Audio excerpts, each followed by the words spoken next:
우리는 지금 영적 전쟁 시리즈를 다루고 있습니다. 영적 전쟁하면 마귀와의 싸움으로 생각해서요 무시하는 분들도 있습니다. 요즘 세상에 무슨 마귀냐? 요즘 같은 첨단 과학 시대에 그런 무슨 대도 않는 얘기를 하냐? 이렇게 얘기를 합니다. 그러나 정말 세상 좋아지고 세상이 발전 많이 했는데요. 오히려 예전보다도 더 불화하고 갈등하고 혐오하고 증오하는 시대가 된 것 같습니다.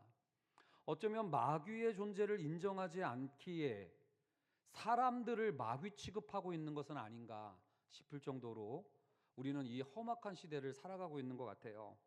우리의 영적 전쟁의 구도는 어떻습니까? 마귀는 거짓의 압이죠.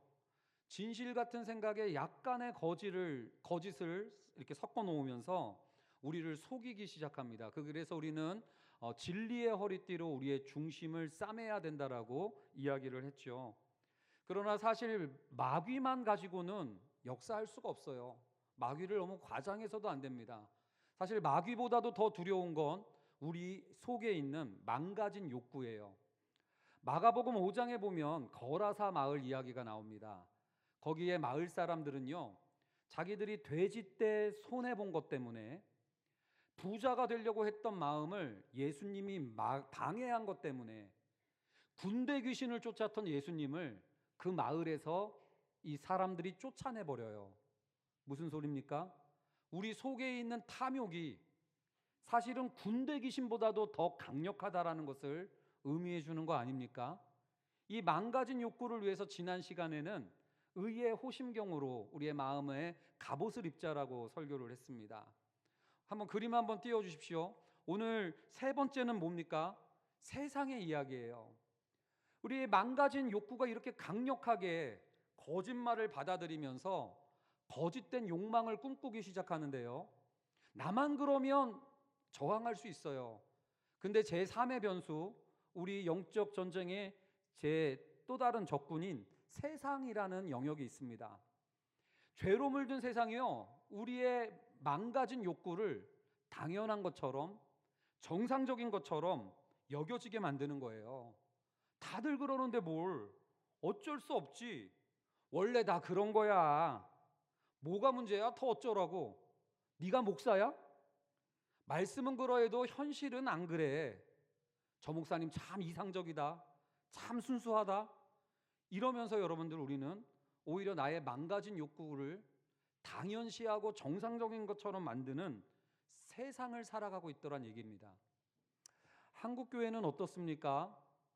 처음에는 부모님 품 안에서, 하나님 품 안에서 친밀함을 가까이 누리고요, 쑥쑥 크는 성장기, 어린 시절을 잘 보냈습니다. 그런데 지금은 벌써 후기 기독교 사회에 접어들었던 것 같아요. 이미 우리 한국교회 많은 성도님들이요, 사춘기 청소년처럼 신앙생활을 한다라는 겁니다. 사춘기 청소년들이 어떻습니까? 부모의 권위를 인정하지 않아요. 부모의 권위에 도전하고요, 부모의 온갖 틈을 공격해요. 부모가 기준일 수가 없습니다. 친구들이 기준이 되죠. 그러면서도 부모님 집에 살면서도요, 계속 부모가 주는 용돈과 음식을 달라 하면서 자기 뜻만 고집하고 있는 사춘기 청소년들처럼, 어쩌면 오늘날의 성도님들도 하나님의 권위를 인정하기보다는 내 기분과 내 느낌, 내 감정이 권위가 되고요, 하나님의 말씀인 성경이 기준이 되는 게 아니라 트렌드가 기준이 되죠. 요즘 사람들 다 그래요. 요즘 누가 그래요? 그게 또래 친구들을 기준으로 삼는 것처럼 세상을 기준으로 삼아 우리가 하나님으로부터 점점 메마르고 있는 건 아닙니까? 교회가 주는 위로와 어떤 은혜들과 유익들은 취하고 싶지만 오히려 교회와의 헌신하고 마음을 모으고 하나님께 승복하고 자기를 부인하고 내 뜻을 꺾어보는 이런 경험은 하지 않은 채 오히려 우리가 메마른 신앙생활을 방치하고 있는 건 아닌지, 이게 바로 세상의 영향력일 수 있다라는 거예요. 우리 사랑하는 성도님들은 좀 어떻습니까? 이런 세상 속에서 정말로 괜찮으신 것 맞습니까? 우리는 어쩌면 요즘 세상은요, 잘 사는 것이란 잘 사는 것이다라고 정의를 하더라고요. 정말로 제대로 좋은 인생을 산다는 걸 잘 사는 것, 바이. 더 좋은 것을 소비하고 더 많은 것을 소유하며 더 새로운 것을 획득하는 삶이 잘 사는 거다라고 생각하면서 우리의 탐욕을 성공으로 재해석을 하기 시작했고요.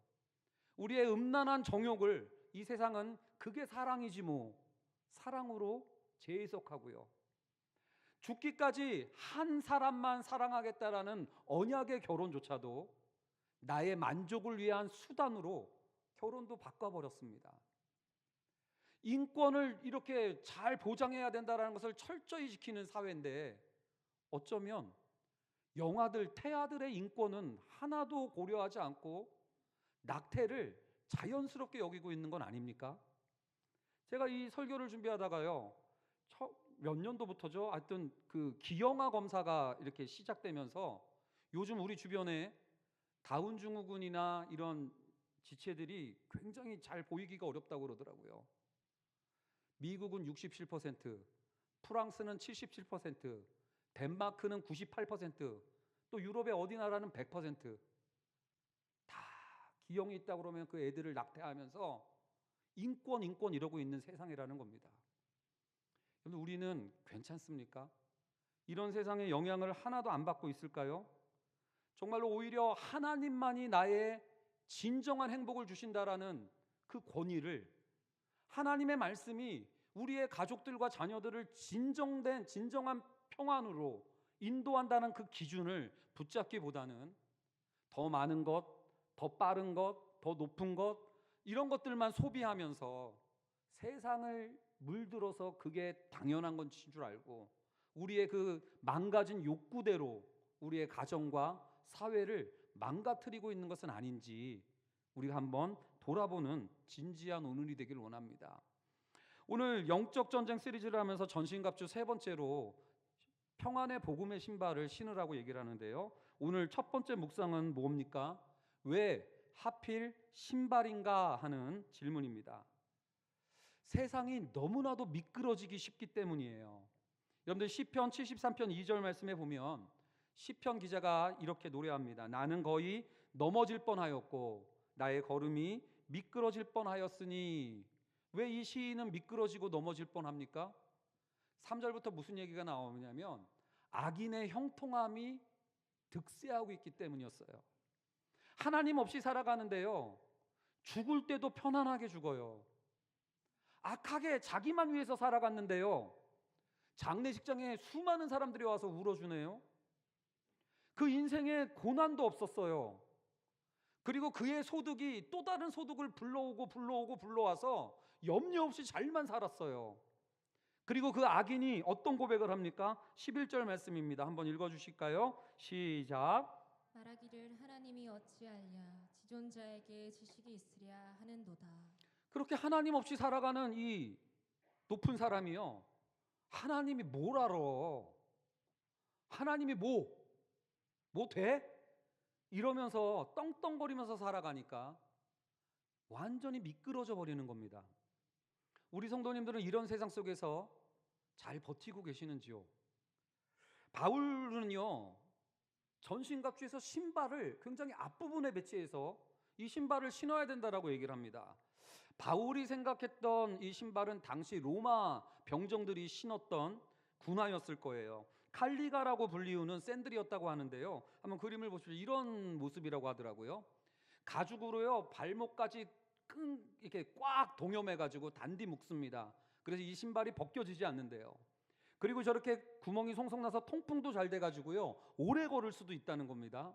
또 뿐만 아니라 바닥에는 저런 금속으로 된 징을 박아놔가지고요 어떠한 토실에서도 미끄러지지 않게 해주고요, 하루 30km 이상을 걷게 할 만큼 경이로운 행공 속도를 가지고 로마 제국은요 유럽 전역을 제패할 수 있었다는 거예요.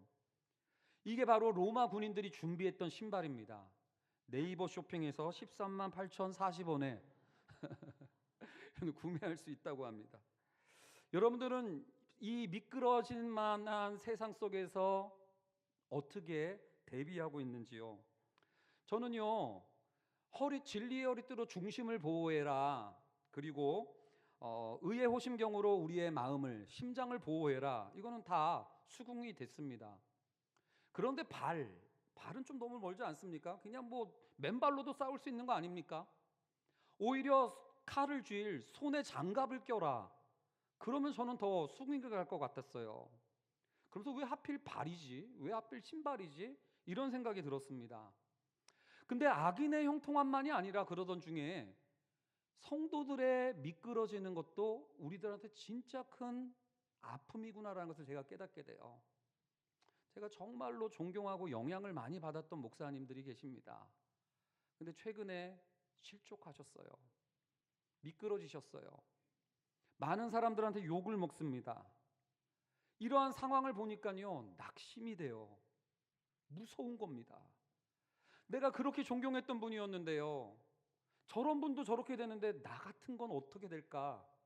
너무나 두렵더라고요. 신방을 하다 보면 믿었던 목회자들한테 상처받아가지고 피눈물을 흘리는 성도님들 많이 봐요. 제가 그럴 때마다 아니 저렇게 한국교회의 심장 같은 목사님들은 하나님이 의의 호심경으로 단디 보호해 주셔야지 왜 저런 목사님들이 저렇게 넘어지도록 냅둬가지고 많은 성도들이 이렇게 무너지고 흔들리게 할까? 제가 이런 고민을 하고 있었거든요. 그러다가 발을 보호하는 이 신발을 전신갑주가 앞부분에 배치한 게 신선했어요. 제가 왜 그랬냐면 아유 그런 목사님들을 좀 잘 지켜주지 하고 있는데 그러면서 낙심하고 있는 발끄트머리에 있는 것 같고 아무 사람도 알아주지 못하는 저 같은 목회자도 하나님께서 싸매어 주시고 돌보아 주시려고 신발 준비해 주신다라는 생각이 들더라고요. 심장과 같은 존재감 있는 사람들만 지켜주시는 하나님의 갑주가 아니라 발처럼 시시하고 볼품없는 나 같은 자도 하나님께서 낙심하지 말라고 이거 필요하다. 지금이 너가 낙심할 때가 아니라 지금이 너가 실족할 때가 아니라 전신갑주 신발이 필요한 때다. 하나님이 우리의 발끝까지 돌보아 주시는 은혜인 것처럼 이 말씀이 계속되어지더라고요. 그러면서 그 생각을 했습니다. 아 맞다. 심장이나 허리나 이런 중요한 것들만 승리를 하고 그러는 게 아니라 저 발끄트머리까지도 한 사람의 영웅들의 승리가 아니라 모두의 승리가 되게끔 해주시는 것이 하나님께서 전신갑주를 입으라고 하는 하나님의 마음이구나. 제가 이런 생각을 어제 했죠. 그리고 어제 저희 교회가 이제 자꾸 왜 신과 함께라고 신의 악단이라는 영화를 이제 온 성도님과 함께 보러 갔습니다. 많이 오셨어요. 너무나도 감사드립니다.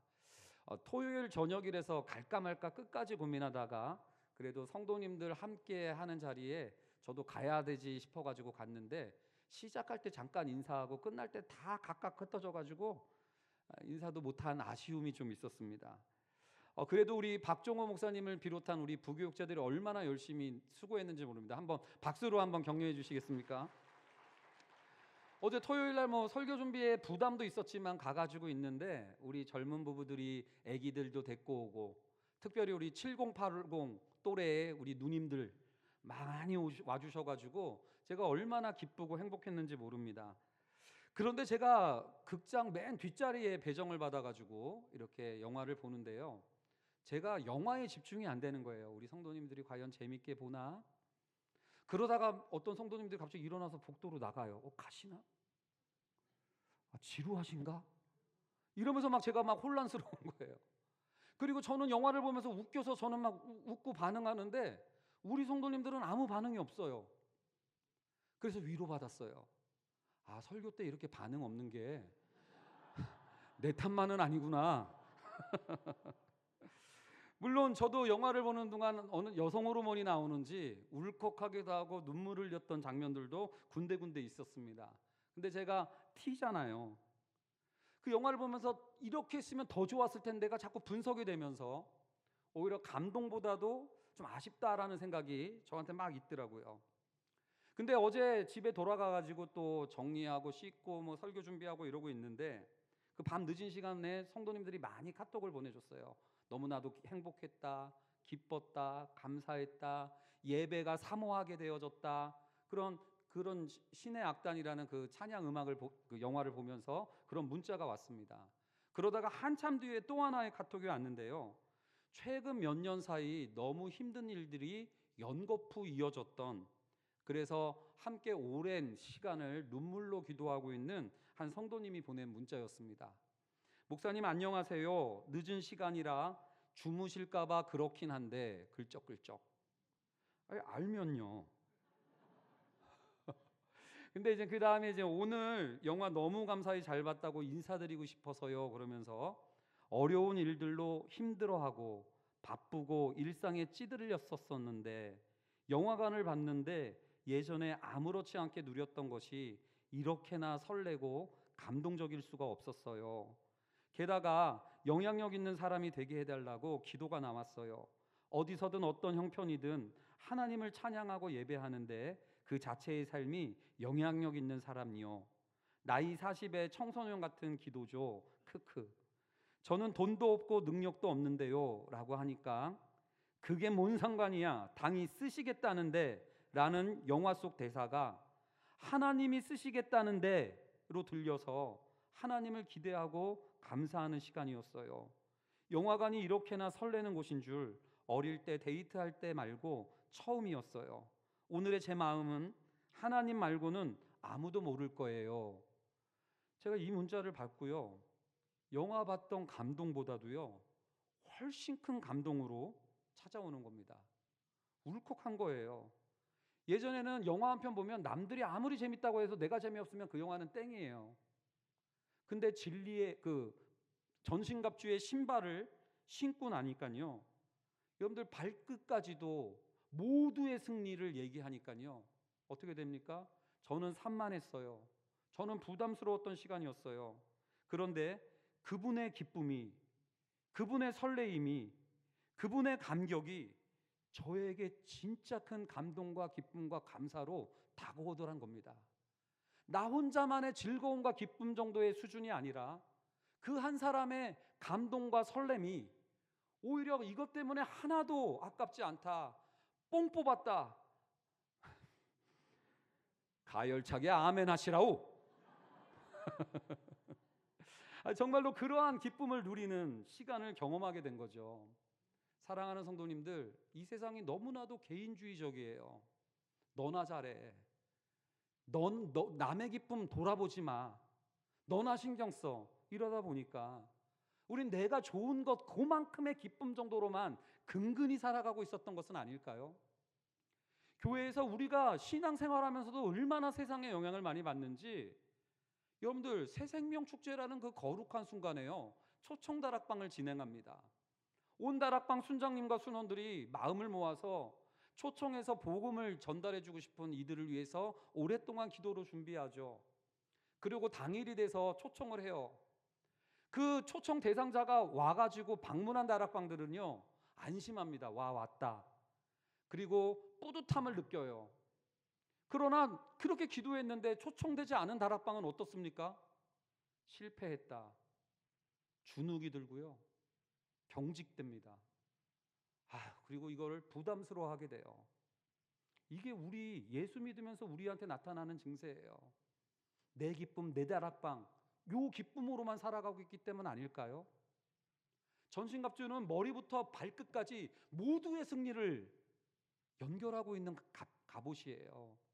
여러분들, 우리 다락방에 안 온 것이지만 우리 교회에 하나님이 새 생명을 보내주신 거잖아요. 우리 교회에 하나님이 안 믿던 자들을 보내주신 거잖아요. 기뻐할 일 아닙니까? 얼마든지 기뻐하고 함께 즐거워해야 될 일인데 우리도 세상에 모르게 영향받다 보니까, 비교하고 경쟁하다 보니까, 우리 다락방만 신경 쓰고 내가 했냐 안 했냐만 비교하다 보니까 그 기쁨을 하나도 누리지 못하고 메마른 신앙생활을 하고 있는 것은 아닌지 여러분 한번 돌아보셔야 되는 겁니다. 하나님의 전신갑주를 통해서요, 특별한 몇 사람만의 승리, 영웅들만 가져가는 승리 말고요, 끄트머리 발끝에 있어도 함께 기쁨을 나눌 수 있는 모두의 승리가 가능한 교회가 되기를 꿈꾸고 싶었던 거예요. 여러분들 종종 저한테 이런 분들이 있습니다. 목사님, 뭐 이어진 교회 한 10,000명 되고 또 10만 명 되고 해야 되잖아요. 그러면 제가 막 아유 아니에요 목사님, 그러면 안 돼요. 그러면 저한테 종종 아유 목사님 왜 이렇게 스케일이 작으세요?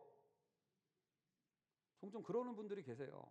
근데 제가 생각하는 스케일은요, 우리 교회 건물 건축하는 스케일이 아니에요.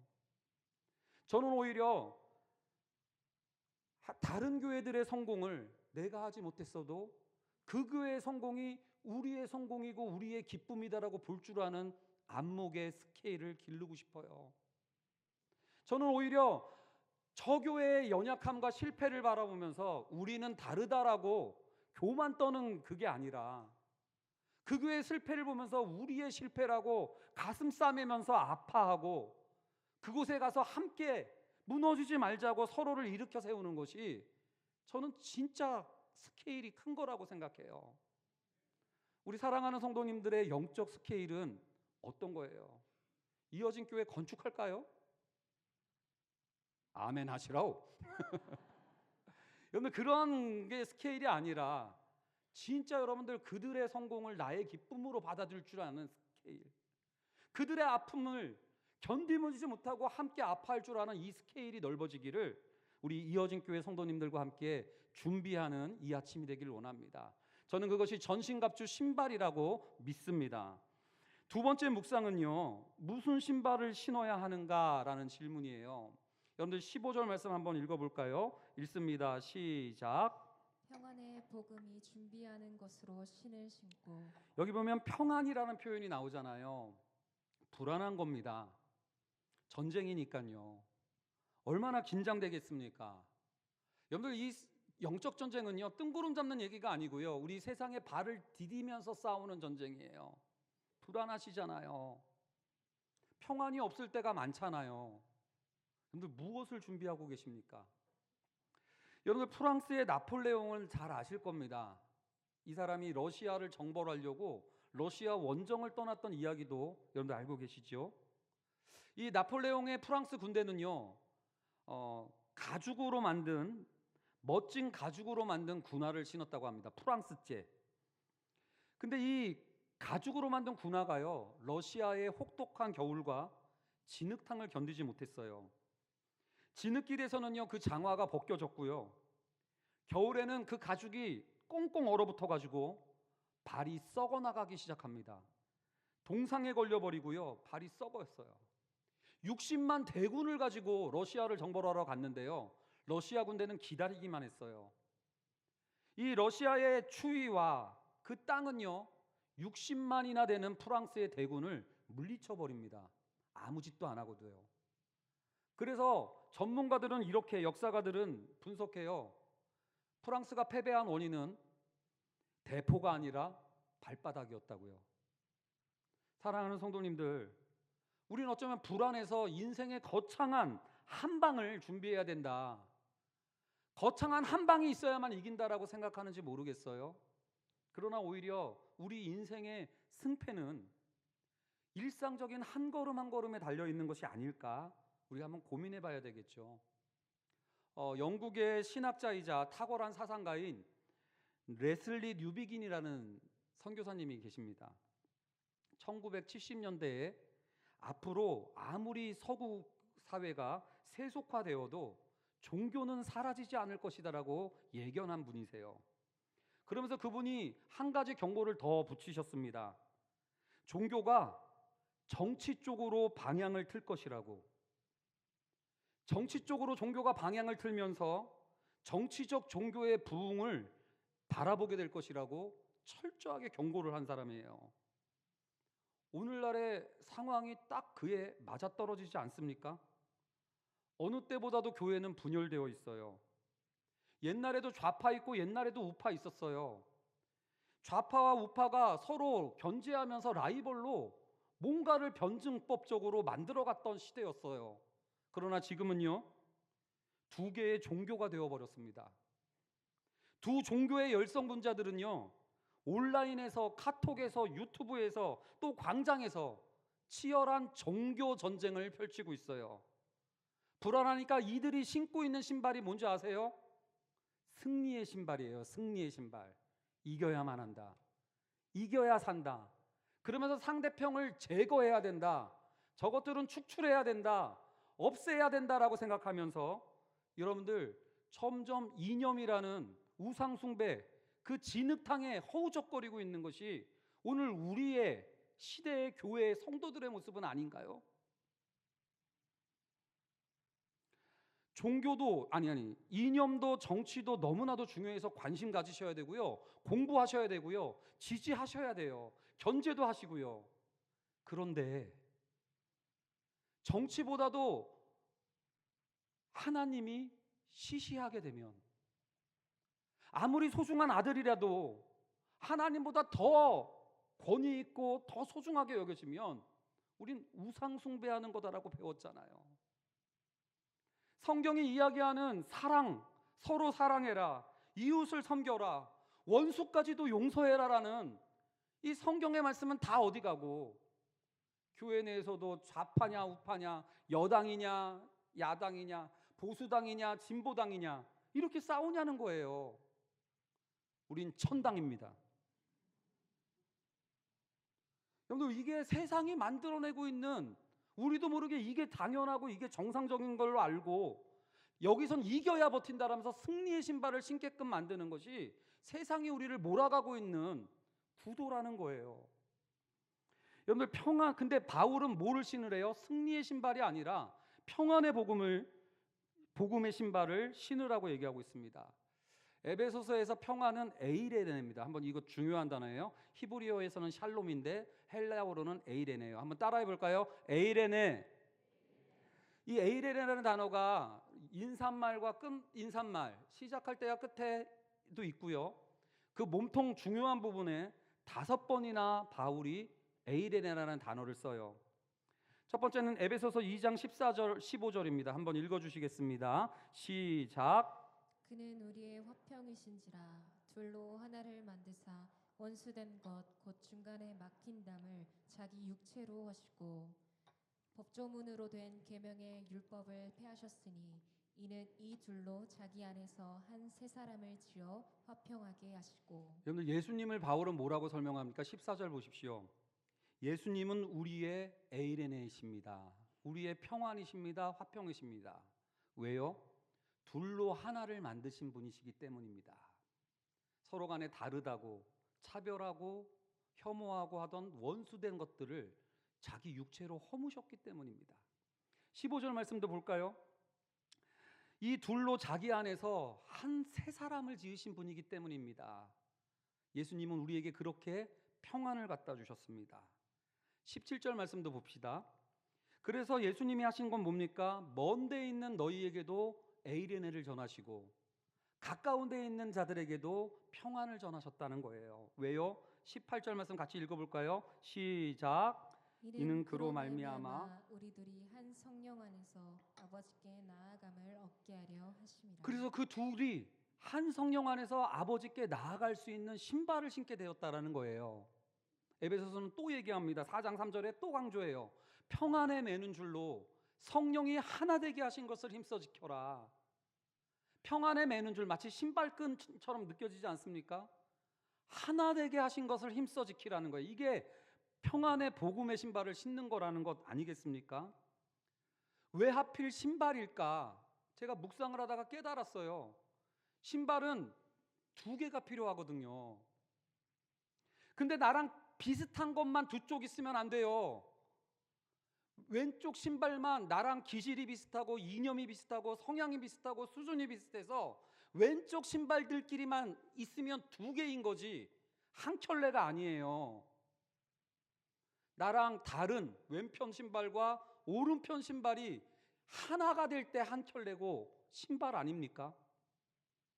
이게 바로 평안의 복음의 신발이라고 계속 에베소서는 강조하고 있었고요. 그리고 이 신발을 신어야 된다라고 얘기를 한 겁니다. 여러분 한번 가만히 생각해 보세요. 마귀의 거짓말이 다가올 때 어떻게 이기면 되는 줄 아십니까? 마귀가 진짜의 거짓말을 딱 속여줘서 야 너 들었어 그럴 때요. 누구 한 사람만 그거 살펴보고 얘기해. 그거 사실 아니야 과장된 거야. 얘기해주면 마귀의 관계를 이길 힘이 생깁니다. 여러분들 비슷한 성향과 비슷한 똑같은 사람들끼리만 모여 있으면은요 육체의 정욕, 망가진 욕구를 못 이겨요. 야, 술 먹으러 갈래? 콜. 여러분들 근데 다락방에서도요 막 다 세속적인 얘기하고 있고 막 그런데요.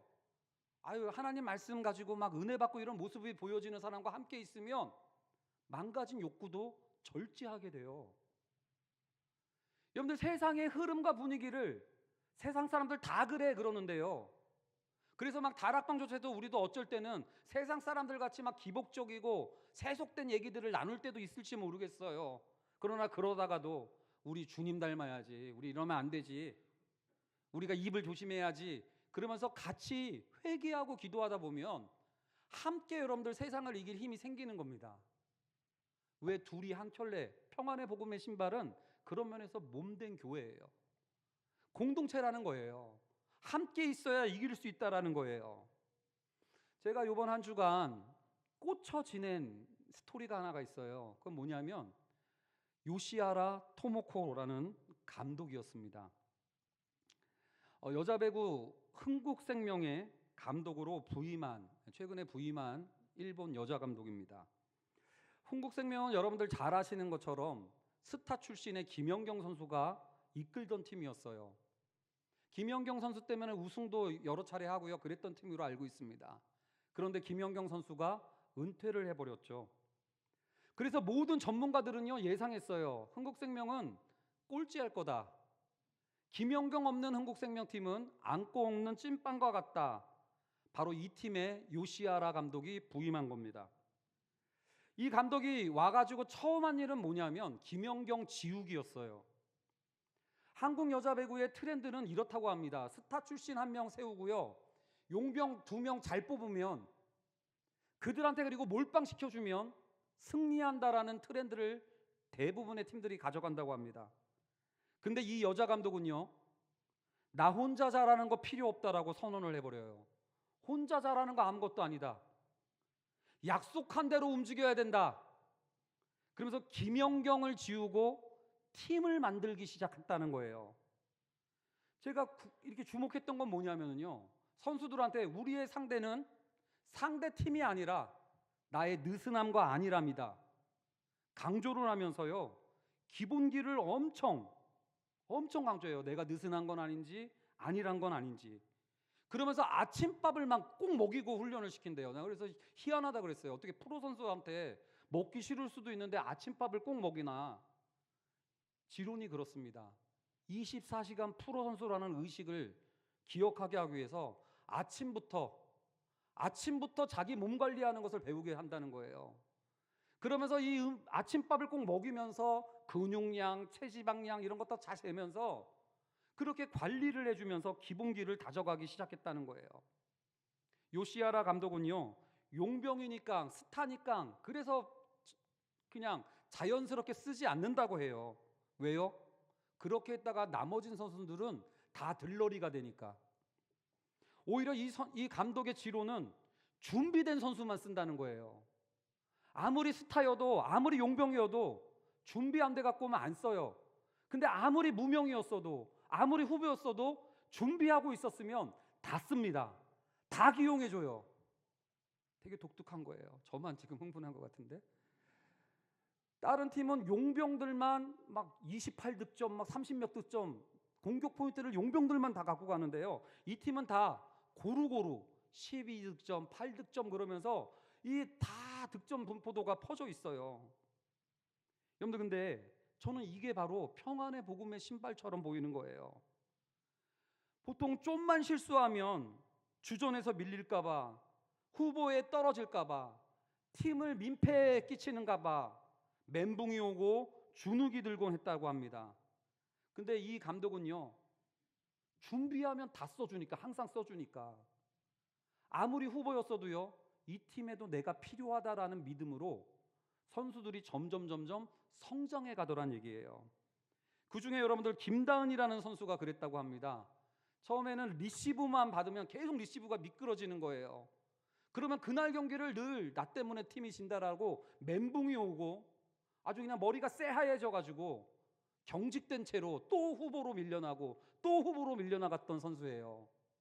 근데 여러분들, 오히려 이 선수가 올해부터 각성을 해가지고요, 오히려 어떻게 바뀝니까? 리시브가 안 되면 공격에서 풀고, 그것도 안 되면 블로킹을 하면 된다라고 생각하면서 이 선수가 데이터상으로 본 적이 없는 숫자를, 기록을 쌓아가는 선수로 탈바꿈을 하게 됐다라는 겁니다. 제가 진짜 감동한 포인트가 뭔지 아십니까? 이 감독은요, 자기 팀을 이기는 팀으로 만들고 싶어 하질 않아요. 무너지지 않는 팀이 되고자 거기만 신경 씁니다. 이기려 할 때는 실수하면 쟤 때문에 졌다, 내가 못해서 졌다, 내가 민폐 끼쳤다, 나 때문에 우리 팀이 패배했다 그러면서 그냥 무너져 버려요. 그리고 경직되고 주눅 들어요. 근데 무너지지 않는 팀이라는 희한한 개념이에요. 이건 뭐예요? 여러분, 이 팀이요, 리시브는 꼴찌예요. 리시브 처음 공을 딱 수비했을 때 받는 게 리시브라고 그러는데 이게 꼴찌예요. 그러면 공격도 꼴찌 정도에서 돌아야 정상입니다. 근데 올해 리시브는 꼴찌는 똑같은데 공격 지수는 3위까지 올라가게 됐다는 거예요. 왜 그랬을까요?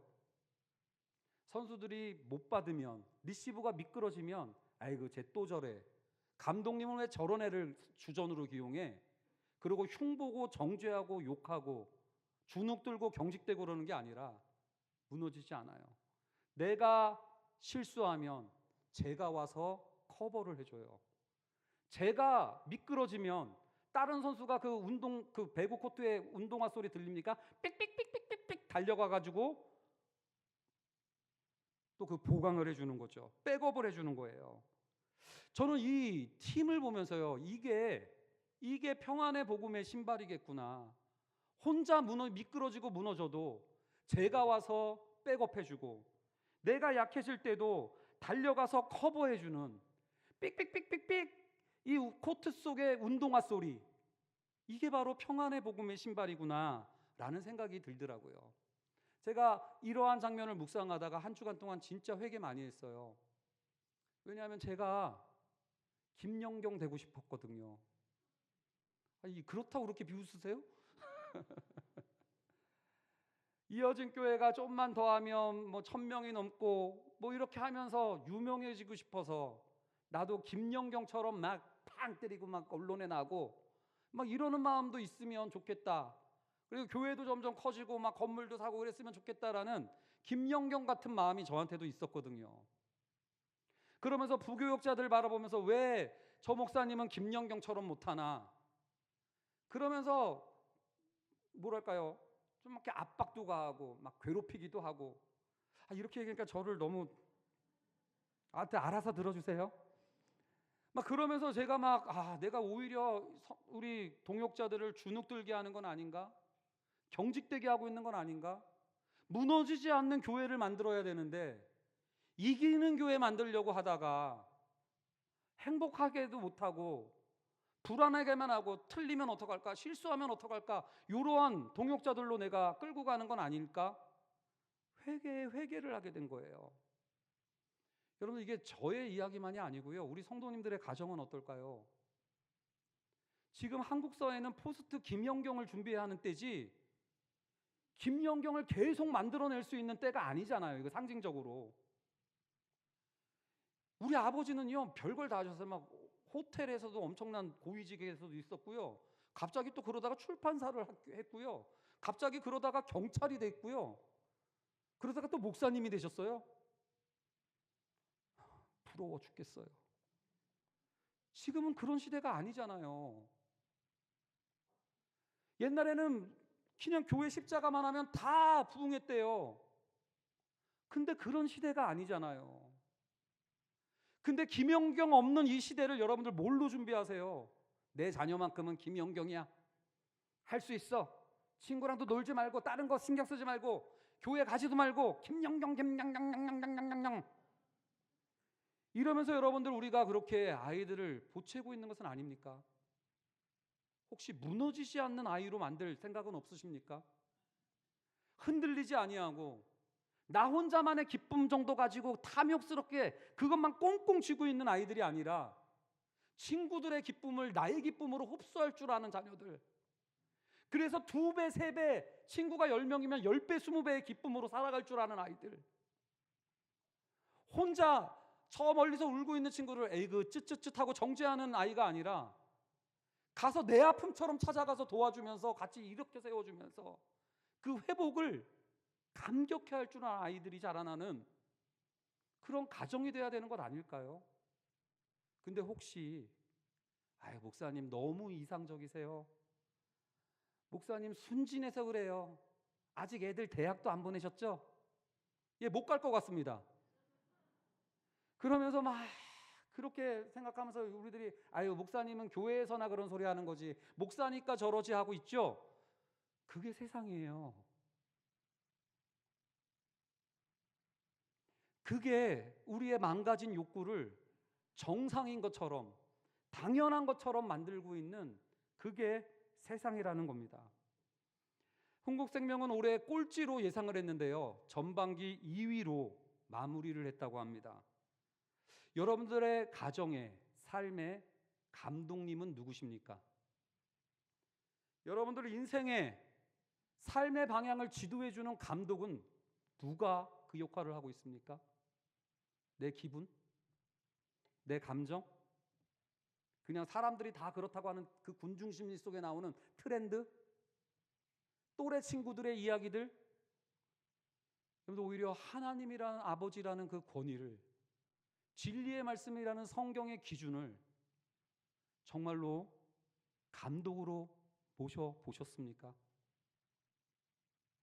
우리 인생의 가장 깊은 행복이 하나님으로부터 온다라는 믿음이 없기에 하나님의 말씀이 진짜 우리에게 참된 진리의 기준이 되어야 된다라는 내비게이션이라는 믿음이 없기에 목사님 요즘 사람들 안 그래요.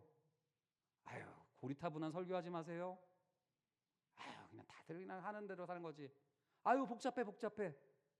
그게 세상이라니까요. 우리 이어진 교회가 우리 성도님들의 가정이 이기려고 바둥거리다가 늘 불안해하고 실패감 때문에 허망하다 하고 하는 끝나는 가정이 아니라 무너지지 않는 가정 되길 원합니다. 그래서 그 은혜 때문에 주변 사람들이 넌 뭐가 그렇게 다르냐? 넌 어떻게 무너지지 않냐 때문에 그리스도의 평안을 전하는 복음 전도의 사람들이 되기를 주님의 이름으로 축원드립니다.